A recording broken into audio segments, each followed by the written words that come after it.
morning, everyone. We start the story with a very famous opening. Once upon a time, there was a prince who fell in love with this girl he met at a dance. But this girl left in the middle of the dance, and all she left behind was a glass slipper. You know the story. But I always wondered, wouldn't this story be much faster if the prince knew the girl's name? Imagine how much time would be saved. I would need to go all around the world looking for someone who fit a glass slipper. I just know, let me find Cinderella. I'll call my friend, hey, do you know this person called Cinderella? I'm looking for her. Names, very, very common. In fact, there are more names than there are objects in this world. There's a name for a chair, there's a name for a table. Even this pen has more than one name. You can call it a pen, you can call it a ballpoint pen. This is actually a black pen. You may not be able to see it, but it actually is. What this means is that names are essential to everything we do. I always wondered, in fact, what is in a name? Shakespeare wrote this for Romeo and Juliet. What is in a name? For a rose by any other name smell just as sweet. Shakespeare questions, for such a name, does the meaning really matter? But actually, for many cultures, meanings in names matter a lot. For example, in many holy books, the Torah, the Bible, for example, names are given to people to express who they are going to become. A transformation from a name called Jacob, which means to steal, to Israel, someone who wrestles with God, for example. And so, one of the earliest questions I ever remember asking as a child, I asked my mom, hey, what does my name mean? And because as a child, my mom only called me by my pet name. It's just a very small name. And she answered, you know, your elder brother, I named him Xiang Xiang, written with the character to Saw, 飞翔的翔.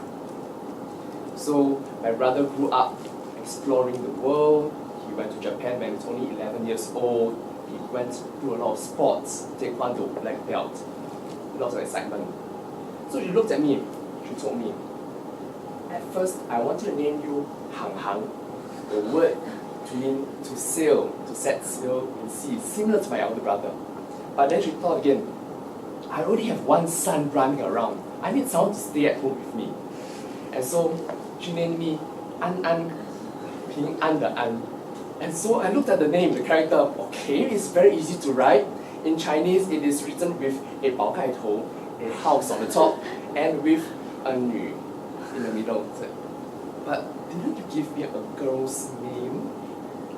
Yes, but live with it. Okay.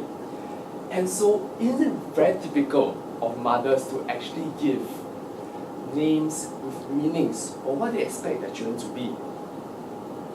This is also similar to an old Japanese story I've heard before.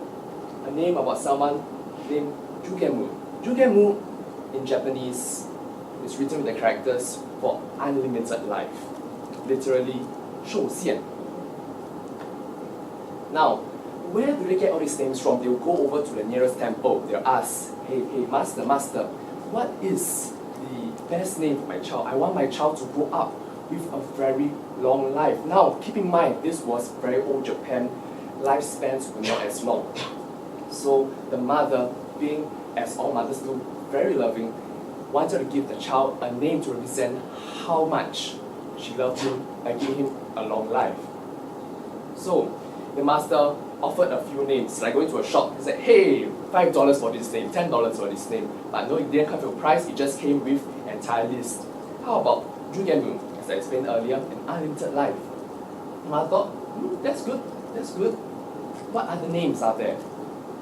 So he offered, what about Gogo no Surikiri, which means almost 5 times of eternity. Oh, that's a nice name as well. And so she kept asking, the master kept giving new names. Said the mother, okay, I'll take the lot. So this boy grew up with a name that really represented a long life. Now this boy grew up and was playing with his friends. One day, he fell into a well, and his friend was so shocked, so frightened. He ran over to his mom and said, Auntie, your son, Jugebu, Goku no Surikiri, Kaido Sugiro, Sugumatsu, Unaimatsu, Fumatsu, Kurin Tokoro, Sutokoro, Yabukochi no Progochi, Paipo no Shrinkan, Shrinkan no Grindai, Grindai no Bobukin, Bobugano, Chokume no Chosuke has fallen into the well. The mother was shocked.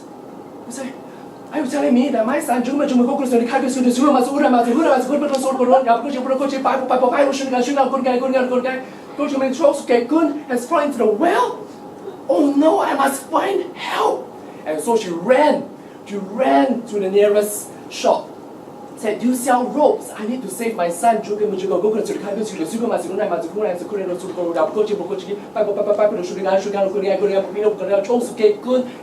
well. And so, sure, I'll give you the rope.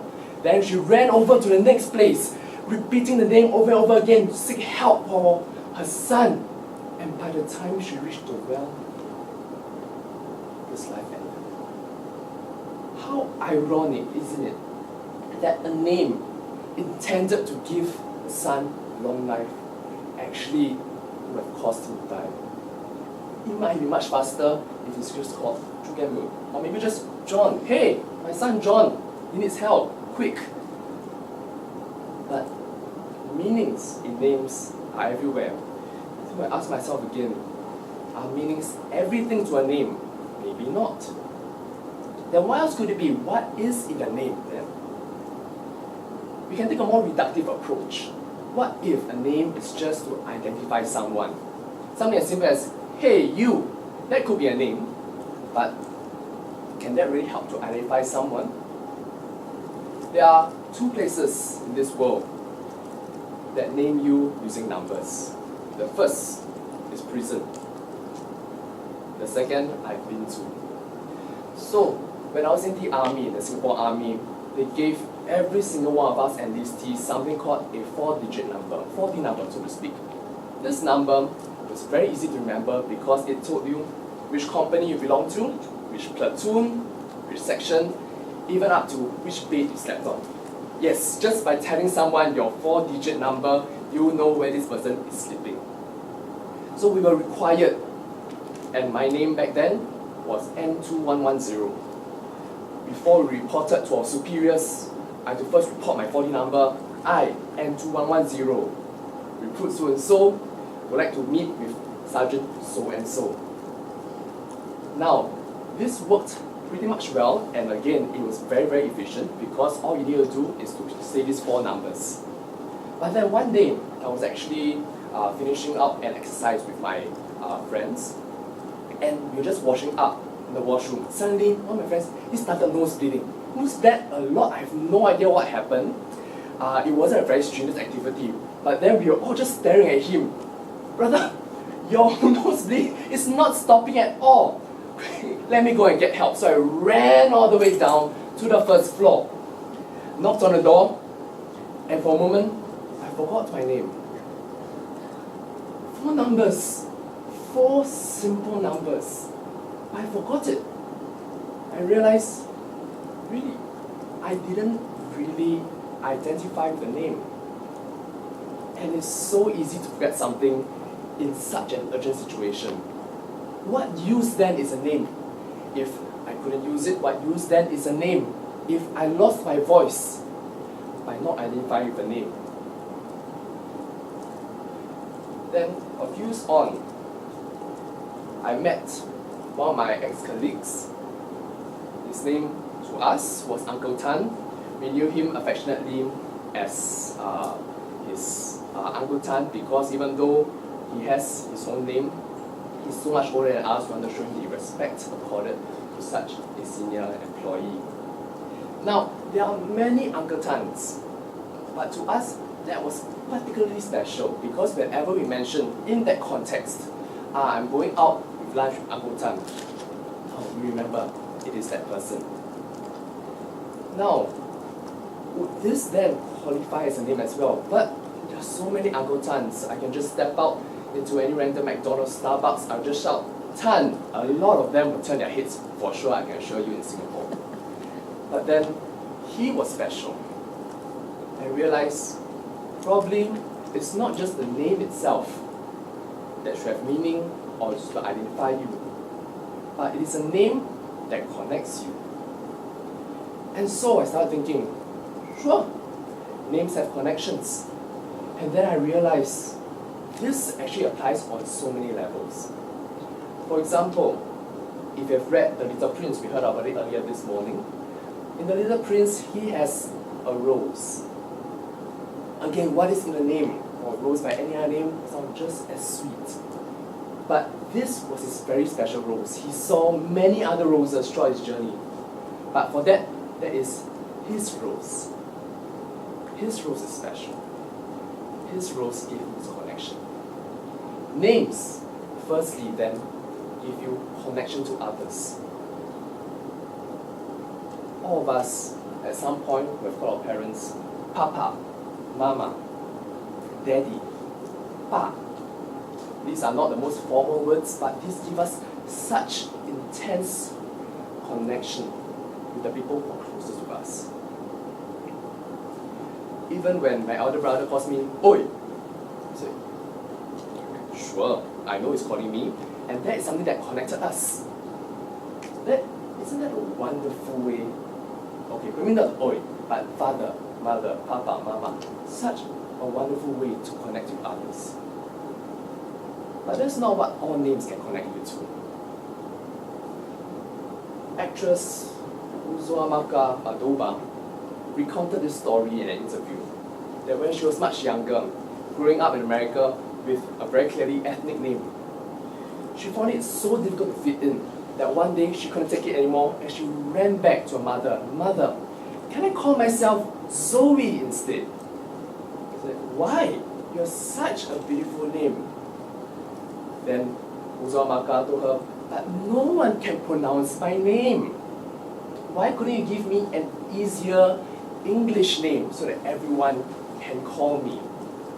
So mother stood there, looked at her in the eye, and told her, if these people can learn to pronounce Tchaikovsky, Beethoven, they can surely learn how to pronounce Uzoamaka. And so Uzoamaka remembered this throughout her entire career. She kept to her heritage. And so this is the second thing that your name can connect to. Your heritage, your past. Every one of us over here will have some connection to our heritage just by looking at our surnames, for example. Family names are an example of a connection to a heritage. My surname is written as Lin, but because my ancestors were of Cantonese descent, in English, we write it as Lam, L-A-M. This reminds me that I am not just who I am, but I am also a connection to the past, to my heritage, to my ancestry. I will say it's similar for you as well, and also in many other cultures. They may not use surnames. Some cultures link back to their father's name, for example. So you'll see in Muslim names, they'll use bin for son of, or binti for daughter of, so on and so forth. So, isn't that wonderful that names can also connect us past wherever we are right now? Then, of course, I was very cheeky as I grew up as a child. I said, okay, I know I have a pet name that sounds like a girl's name. I know my surname, which connects me back to my past and my ancestry. But it's not very cool, is it? I want a cool name. And so I asked my mom, could I be called Will Smith? Okay, this was before he had that hoo-ha at the Oscar before he slapped people. So back then, Will Smith was cool, okay? He was my idol. And so Will Smith, yes, I wanted to be like Will Smith. I wanted to drive in that Man in Black car. I'm not sure whether you still remember that movie, but we'll get there. He was so cool. And just asked my mom, from now on, I will be Will Smith. So mothers have this very interesting way of approaching things. She didn't tell me, no, you cannot. She said, sure. And she started calling me by Will Smith the entire day. At first, I didn't realize that she was calling me. Then after a while, I thought, okay, it's very cool. She's calling me by the name I wanted. I said, it's a choice that I chose, so yes, I'll live by it. But as time went on, I started getting bored of it. Okay, maybe it's not that cool anymore. Maybe it is not me. And this was where I realized one very important thing. I lost the connection to myself. Names are a connection, not just to others, not just to your heritage, but also to yourself. Have you ever come across a situation where, because people cannot pronounce your name, you have to be called Gwen or Stacy or Tracy? This could be helpful in a situation to identify someone. But what if this causes you to be desynchronized from your own self? You lost your connection to yourself. And that, I fear, is something that we might face. If ever we forget that our names have power, our names are special, and our names connect us through so many different layers. If we ever forget all of that, we'll just live on nameless, without connection, no networks. But so I encourage you, be proud of your name. It's a name that you grew up with. It's a name where when you first meet someone, you introduce yourself, and that is how you form new connections. It is truly wonderful the moment that we realize, hey, I'm so much more than a word, because this name holds meaning, this name identifies me, and this name connects me on many different levels. My name is Lovell. What is yours? Thank you.